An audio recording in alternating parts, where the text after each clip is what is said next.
On April 19, 1995, Timothy McVeigh, an American Gulf War veteran, shocked America when he committed what was at that time the most devastating terrorist attack on American soil.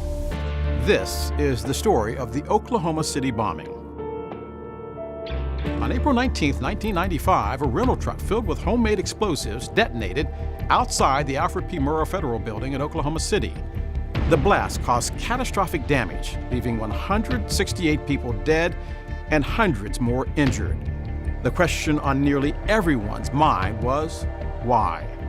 What motive could someone have to blow up a building, and one that included a daycare center? Two men, Timothy McVeigh and Terry Nichols, were ultimately held responsible for the bombing at Oklahoma City. Both McVeigh and Nichols served in the military and met in basic training at Fort Benning in 1988. That same year, McVeigh became a candidate for the Special Forces, but dropped out after just 2 days. He later reunited with Nichols.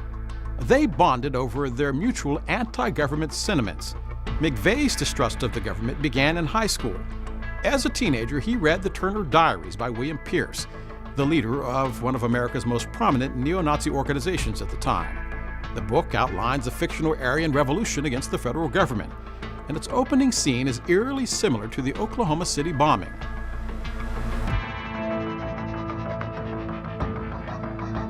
A truck exploding outside a government building.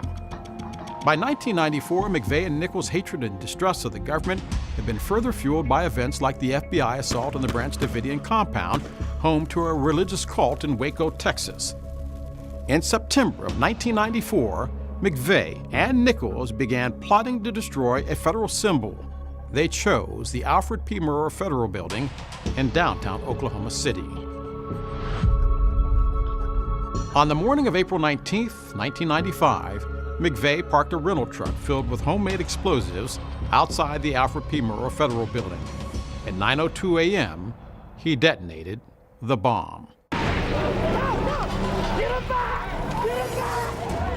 The blast destroyed nearly half of the building, collapsing its entire north wall. It also left a 16-block radius of destruction. Nearly 300 buildings in the immediate area were damaged, including the Journal-Record building 5 blocks away. 25 buildings were completely destroyed. 850 people were injured, many in the surrounding area, including 39 people at the Water Resources Board building, 1 block north of the explosion. 168 people were killed, 19 were children. More than a third of the population of Oklahoma City knew someone who was a victim of the attack. For an attack on a scale America had never before seen, it required a response that was perhaps never thought needed. In the aftermath, 12,384 people volunteered in the rescue and recovery efforts. 16 different organizations ranging from FEMA to the IRS established volunteer areas at the Recovery Service Center. From every corner of America, people responded, said Larry Mackey, the lawyer for the prosecution. Rescuers from across this country descended on Oklahoma City. Literally hundreds and hundreds of law enforcement officers got in their cars, caught planes, and headed to downtown Oklahoma City. America was in shock. People needed help. McVeigh and Nichols were arrested. In the summer of 1997, McVeigh was tried and convicted on 11 different counts and sentenced to death. He was executed by lethal injection on June 11, 2001. Nichols was found guilty on 1 count of conspiracy and 8 counts of involuntary manslaughter. He was sentenced to life in prison.